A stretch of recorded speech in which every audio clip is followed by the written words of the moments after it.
राजा ने अपनी बेटी की शादी एक साधारण सपेरे से क्यों करवाई।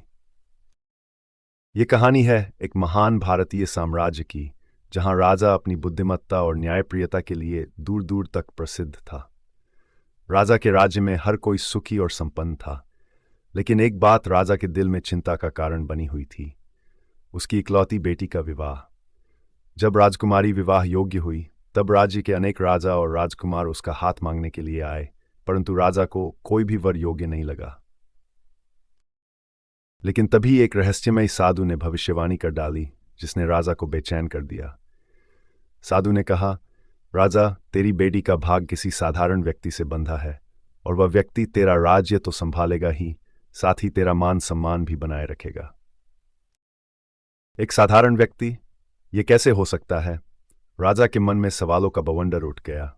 और फिर उसी दिन एक अनजान सपेरा दरबार में उपस्थित हुआ।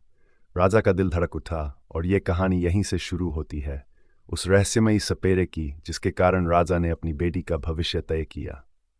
राजा ने अपने मंत्री और गुप्तचरों को निर्देश दिया कि वे उस सपेरे के बारे में जानकारी हासिल करें, लेकिन हर बार जब वे उसके बारे में जानने की कोशिश करते, वह जैसे हवा में गायब हो जाता। उसे ढूंढना एक कठिन चुनौती बन गई थी। एक दिन सपेरा फिर दरबार में प्रकट हुआ।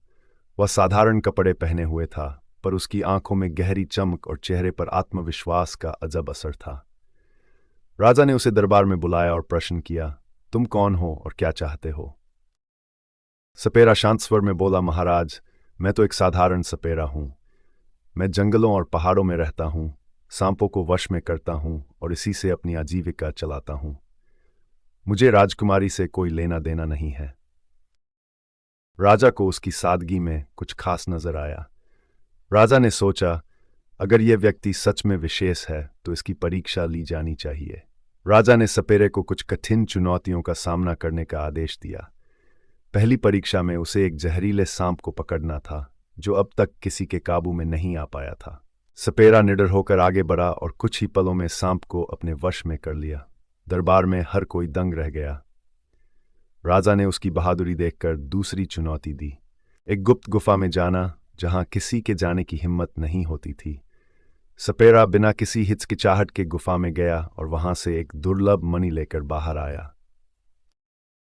राजा के मन में सवाल उठे कि आखिर यह साधारण व्यक्ति इतनी शक्ति और धैर्य कहां से लाता है। कुछ दिन बाद राजा ने गुप्तचरों के माध्यम से पता लगाया कि वह सपेरा वास्तव में एक महान ऋषि का शिष्य है, जिसने अपने गुरु से अनोखी विद्या सीखी है। उसकी सरलता, निष्ठा और ईमानदारी के कारण ही उसे विशेष शक्तियां प्राप्त हुई हैं। राजा को अब यह महसूस हुआ कि यही वह व्यक्ति है जो उसकी बेटी का भविष्य सुरक्षित रख सकता है। राजा ने सपेरे से अपनी बेटी के विवाह का प्रस्ताव रखा। सपेरे ने विनम्रता से कहा, महाराज, मैं तो एक साधारण व्यक्ति हूं।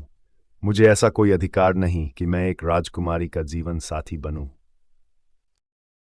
परंतु राजा ने समझाया, साधारण व्यक्ति वह नहीं होता जो सिर्फ अपने वंश या रुतबे से महान हो, बल्कि उसकी महानता उसके गुणों से होती है। तुमने साहस, निष्ठा और ईमानदारी का परिचय दिया है। मेरे लिए यह सबसे महत्वपूर्ण है। राजा ने पूरे राज्य में घोषणा कर दी कि उसकी बेटी का विवाह सपेरे से होगा। यह सुनते ही राज्य भर में हलचल मच गई। लोग आश्चर्यचकित थे कि राजा ने एक साधारण सपेरे को दामाद बनाने का निर्णय कैसे लिया।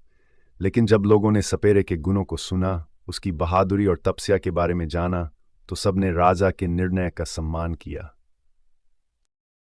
शाही अंदाज में विवाह हुआ और राजकुमारी का हाथ उस सपेरे के हाथ में सौंपा गया।